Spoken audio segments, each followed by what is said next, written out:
गुरुर्ब्रह्मा गुरुर्विष्णु गुरुर्देवो महेश्वरः गुरुर्साक्षात् परब्रह्म तस्मै श्री गुरुवे नमः। ॐ गजाननं भूतगणाधिसेवितं कपितजम्बुफलचारुभक्षणं उमासुतं शोकविनाशकारिकं नमामि विघ्नेश्वरपादपङ्कजं। सच्चिदानन्दरूपाय विश्वोत्पत्त्यादिहेतवे तापत्रे विनाशाय श्रीकृष्णाय वयं नमः। बोल वृंदावन बिहारी लाल की जय, बोल बांके बिहारी लाल की जय। आज हम आपको श्रीमद् भागवत महापुराण में भगवान के स्थूल और सूक्ष्म रूपों की धारणा तथा क्रम मुक्ति और सद्दो मुक्ति का वर्णन आपको विस्तार पूर्वक सुनाते हैं। तो आप सभी मन को एकाग्र करते हुए शांतिपूर्वक कथा को श्रवण करेंगे और धर्म लाभ प्राप्त करेंगे। श्री सुखदेव जी कहते हैं कि सृष्टि के प्रारंभ में ब्रह्मा जी ने इसी धारणा के द्वारा प्रसन्न हुए भगवान से वह सृष्टि विषयक स्मृति प्राप्त की थी जो पहले प्रलय काल में विलुप्त हो गई थी। इससे उनकी दृष्टि अमोघ और वृद्धि अर्थात बुद्धि निश्चात्मिक हो गई थी। तब उन्होंने इस जगत को वैसे ही रचा जैसा कि ये प्रलय के पहले था। वेदों की वर्ण शैली ही इस प्रकार की है कि लोगों की बुद्धि स्वर्ग आदि निर्थक नामों के फेर में फंस जाती है। जीव वहाँ सुख की वासना से सपंसा देखता है और देखता हुआ भटकने लगता है, किंतु उन माया में लोगों में कहीं भी उसे सच्चे सुख की प्राप्ति नहीं होती। इसलिए विद्वान पुरुष को चाहिए कि वे विविध नाम वाले पदार्थों से उतना ही व्यवहार करे जितना प्रयोजनीय हो। अपनी बुद्धि को उनकी निस्सारता के निश्चय से परिपूर्ण रखे और एक क्षण के लिए भी असावधान न रहे, बिल्कुल सावधान रहे। यदि संसार के पदार्थ प्रारब्धवश बिना परिश्रम के यूं ही मिल जाएं, तब उनके उपार्जन का परिश्रम व्यर्थ समझकर उनके लिए कोई प्रयत्न न करें। जब जमीन पर सोने से काम चल सकता है, तब पलंग के लिए प्रयत्न क्यों करें। जब भुजाएं अपने को भगवान की कृपा से स्वयं ही मिली हुई हैं, तब तकियों की क्या आवश्यकता है। जब अंजलि से काम चल सकता है, तब बहुत से बर्तन क्यों बटोरें। वृक्ष की छाल पहनकर या वस्त्रहीन रहकर भी यदि जीवन धारण किया जा सकता है, तो वस्त्रों की क्या आवश्यकता है। पहनने को क्या रास्तों में चिथड़े नहीं हैं। भूख लगने पर दूसरों के लिए ही शरीर धारण करने वाले वृक्ष क्या फल फूल की भिक्षा नहीं देते। जल चाहने वालों के लिए नदियाँ क्या बिल्कुल सूख गई हैं। रहने के लिए क्या पहाड़ों की गुफाएं बंद कर दी गई हैं। अरे भाई, सब न सही, क्या भगवान भी अपने शरणागतों की रक्षा नहीं करते। ऐसी स्थिति में बुद्धिमान लोग भी धन के नशे में चोर घमंडी धनियों की चापलूसी क्यों करते हैं।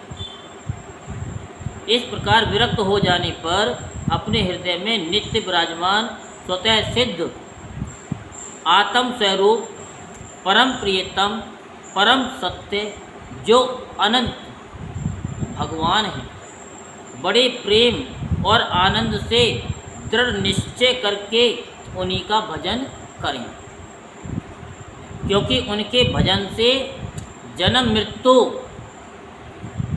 के चक्कर में डालने वाले अज्ञान का नाश हो जाता है।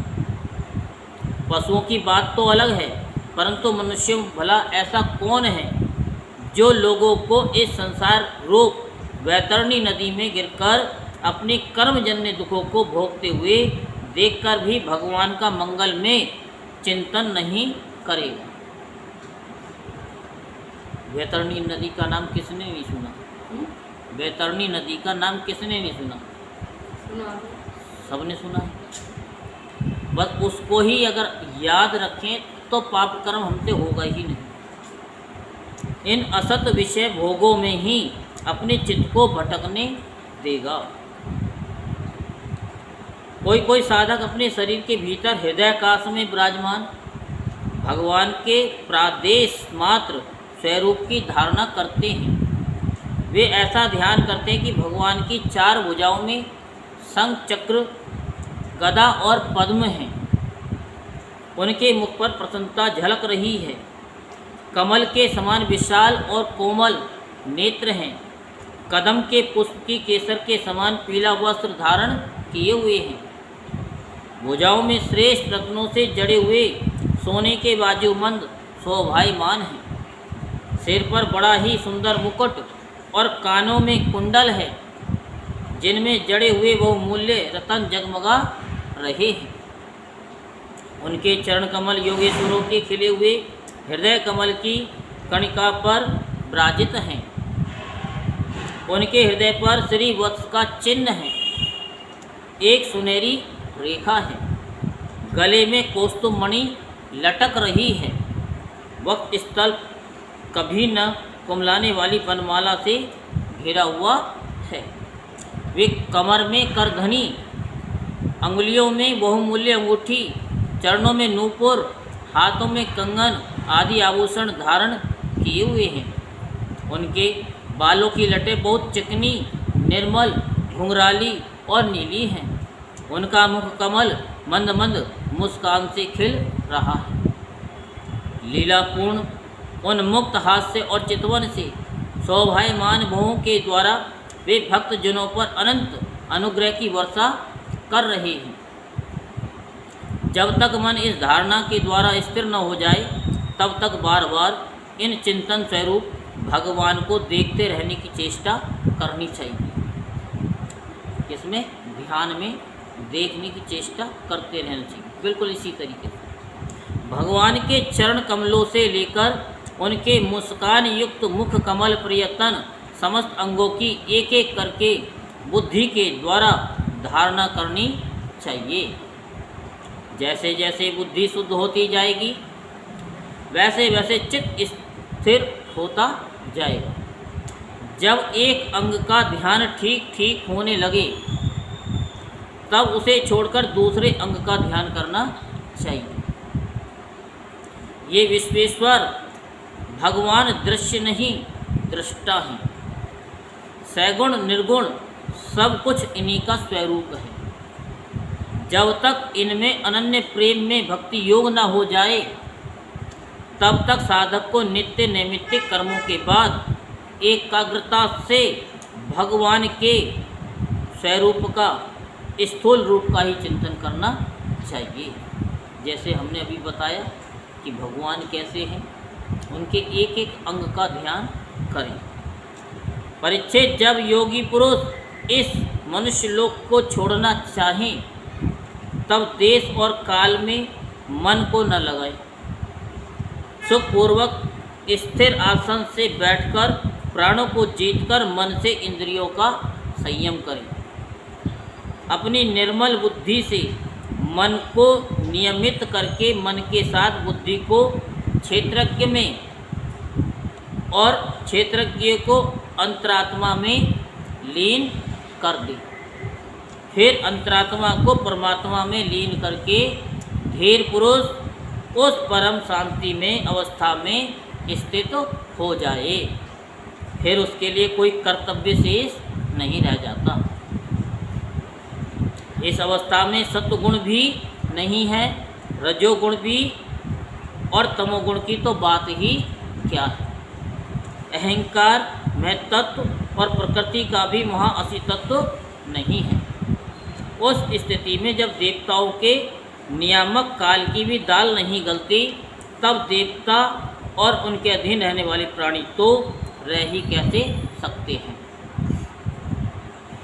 योगी लोग ये नहीं इस प्रकार परमात्मा से भिन्न पदार्थों का त्याग करना चाहते हैं और शरीर तथा उसके संबंधी पदार्थों में आत्म बुद्धि का त्याग करके हृदय के द्वारा पद पद पर भगवान के जिस परम पूज्य स्वरूप का आलिंगन करते हुए अनन्य प्रेम से परिपूर्ण रहते हैं, वही भगवान विष्णु का परम पद है।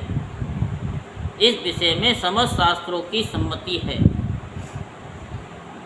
ज्ञान दृष्टि के बल से जिसके चित्त की वासना नष्ट हो गई है, उस ब्रह्मनिष्ठ योगी को इस प्रकार अपने शरीर का त्याग करना चाहिए।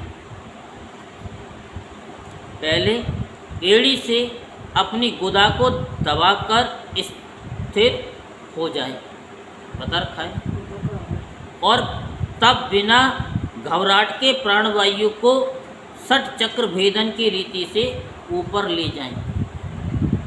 मनस्वी योगी को चाहिए कि नाभि चक्र, मणिपुर चक्र में स्थित वायु को हृदय चक्र, अनाहत चक्र में और वहाँ से उदान वायु के द्वारा वक्त स्थल ऊपर विशुद्ध चक्र में, फिर उस वायु को धीरे धीरे तालु मूल में विशुद्ध चक्र के अग्रभाग में चढ़ा दें।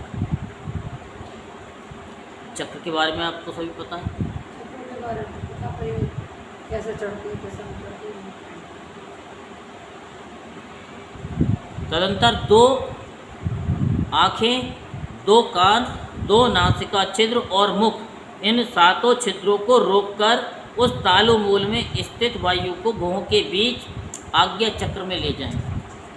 बता तो रखा है आपको, ये तो सब बता रखे हैं। चढ़ाने का ही बता रखा है। नहीं, वो मेरा पंजा ही नहीं मुड़ता ना, वो आपकी प्रॉब्लम है। हाँ। क्योंकि बता तो हमने सब कुछ रखा है कि इस तरीके से इसको ऐसे उठाना चाहिए। चलो कोई नहीं। यदि किसी लोक में जाने की इच्छा न हो तो आधी घड़ी तक उस वायु को वहीं रोककर स्थिर लक्ष्य के साथ उसे सहस्त्रार चक्र में ले जाकर परमात्मा में स्थित हो जाएं। कितनी घड़ी? आधी घड़ी कितने मिनट की होती है? तो हैं कितनी? 12 घंटे। हाँ, जोर से बोला करो। यूट्यूब वाले हमसे पूछते हैं कि उनकी आवाज़ तो आती नहीं है। आप पूछते हो लेकिन सामने वालों की आवाज़ नहीं आती। तो 12 मिनट, ठीक है। आधे घड़ी के 12 घंटे। क्या? 12 घंटे ना? नहीं, 12 मिनट। 12 मिनट। एक घड़ी हमने बताई थी 24 मिनट की, तो आधी घड़ी कितनी होगी? 12 मिनट। और हम आपसे जो क्रिया कराते हैं कितनी बार कराते हैं? 12 बार ही कराते हैं, इससे ज़्यादा तो नहीं कराते। एक क्रिया बाद। इसके बाद ब्रह्मरंध्र का भेदन करके शरीर इंद्रियादि को छोड़ दे। तो इसके लिए प्रैक्टिस करनी पड़ती है, वर्षों प्रैक्टिस करनी पड़ती है इसे खींचने के लिए। जैसे डॉक्टर होता है ना, जब बीपी नापता है तो वो पुश करता रहता है, और हाथ में जो लपेटे होता है वहाँ पर कितना जोर सा हो जाता है, कितना भारी सा हो जाता है कि पता नहीं किसने कितने जोर से दवा लिया है। तो ऐसे ही जैसे हम पुश करते जाएंगे इधर से, वो अपने आप ही यहाँ से और यहाँ से होकर के निकल जाएगा। लेकिन वो उसी की तरीके से चढ़ती होगी, जैसे वो है ना सुसमनार, ये हाँ पारे की तरह चढ़ती होगी, जैसे उसमें चढ़ती है ना, जैसे जो देखते हैं हम बीबी। या तो जोर से बोला करो क्योंकि आपकी आवाज़ इसमें आती नहीं, बहुत तरीके से कितनी जोर से और जोर से बोलो तो वो उसी तरीके से आएगी। बाकी हम जो ऑफलाइन प्रैक्टिस कराते हैं उसी पे ज़रा ध्यान दो, ठीक है। परीक्षित, यदि योगी की इच्छा हो कि मैं ब्रह्मलोक में जाऊं, 8 सिद्धियां प्राप्त करके आकाशचारी सिद्धों के साथ विहार करूं, अथवा त्रिगुण में ब्रह्मांड के किसी भी प्रदेश में विचरण करूं, तो उसे मन और इंद्रियों को साथ ही लेकर शरीर से निकलना चाहिए। योगियों का शरीर वायु की भांति सूक्ष्म होता है। उपासना, तपस्या, योग और ज्ञान का सेवन करने वाले योगियों को त्रिलोकी के बाहर और भीतर सर्वत्र स्वच्छंद रूप से विचरण करने का अधिकार होता है।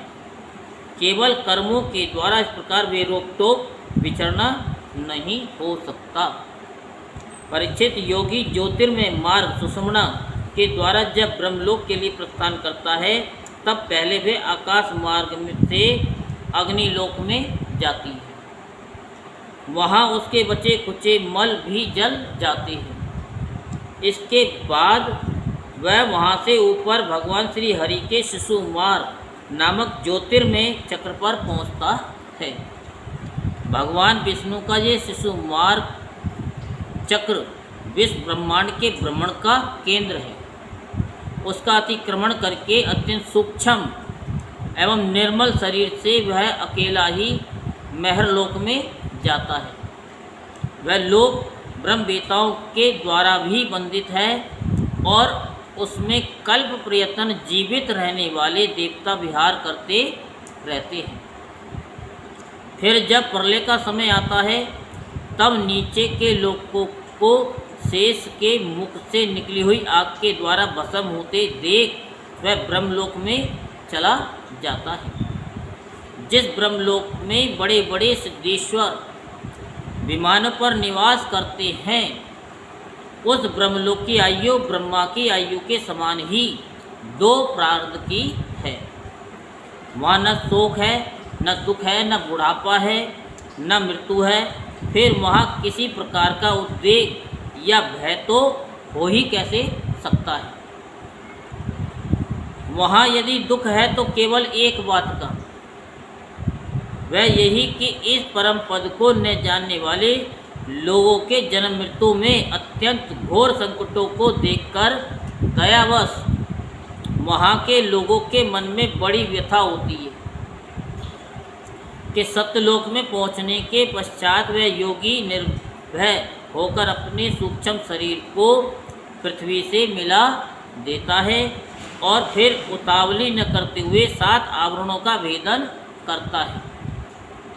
पृथ्वी रूप से जल को और जल रूप से अग्नि में आवरणों को प्राप्त होकर वह ज्योतिर रूप से वायु रूप आवरण में आ जाता है और वहाँ से उस पर ब्रह्म की अनंतता का बोध कराने वाले आकाश रूप आवरण को प्राप्त करता है।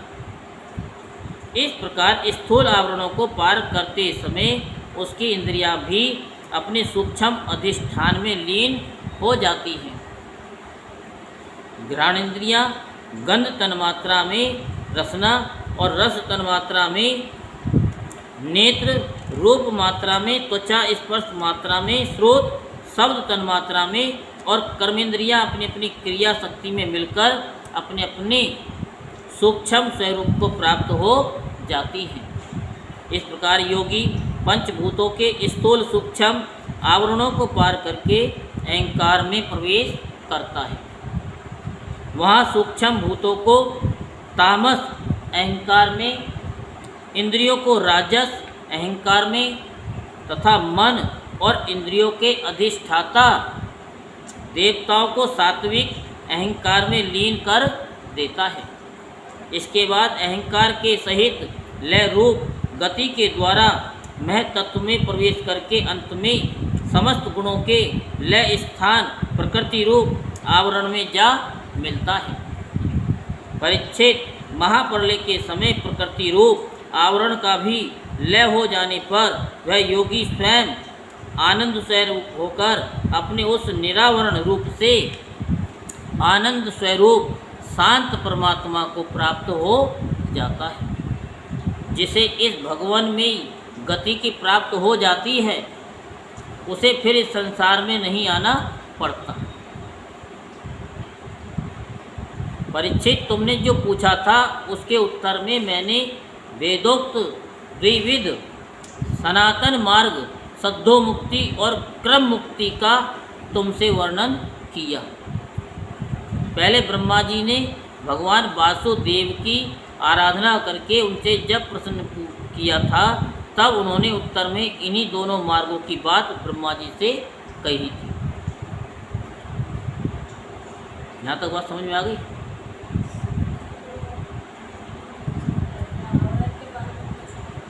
हैं?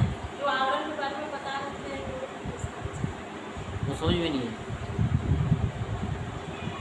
तो उनके लिए मूलाधार चक्र, स्वादिष्ठान चक्र, ये सारे चक्र हैं। और आवरण क्या है? जैसे कोहरा होता है तो कोहरे में सामने वाला व्यक्ति दिखाई नहीं देता, तो क्या हो गया? वो आवरण ही हो गया। अब जैसे हमने ये चश्मा पहन रखा है तो कुछ आँख दिखाई दे रही होगी, कुछ नहीं भी दिखाई दे रही होगी। इसको हटा देंगे तो वो आवरण हट गया, ढका हुआ है। ये ढका हुआ है। तो इस तरीके से तो जब हम वो क्रियाएं करते हैं तो ये सारी चीज़ें हटती हुई चली जाती हैं। जैसे आप लोग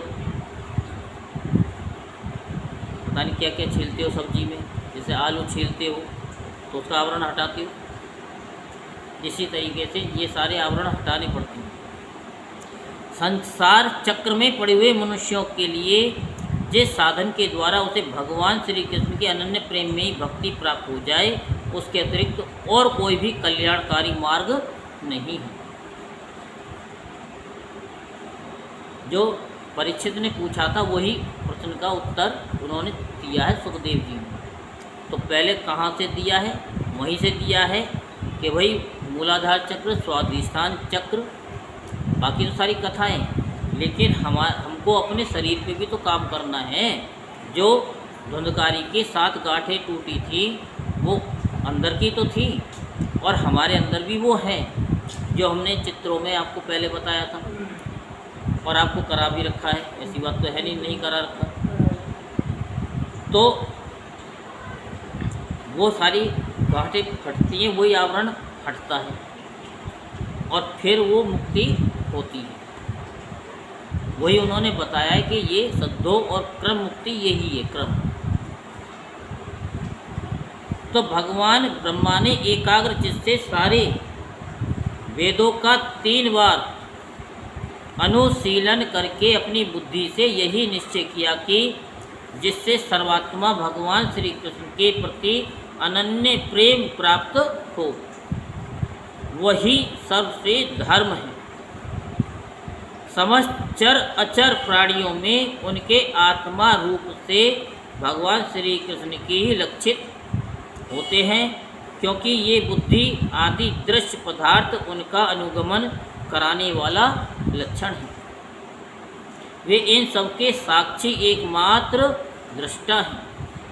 परीक्षित, इसलिए मनुष्य को चाहिए कि सब समय और सभी परिस्थितियों में अपनी संपूर्ण शक्तियों से भगवान श्री हरि का श्रवण, कीर्तन और स्मरण करें। तो राजन, संत पुरुष आत्म स्वरूप भगवान की कथा का मधुर अमृत बांटते ही रहते हैं।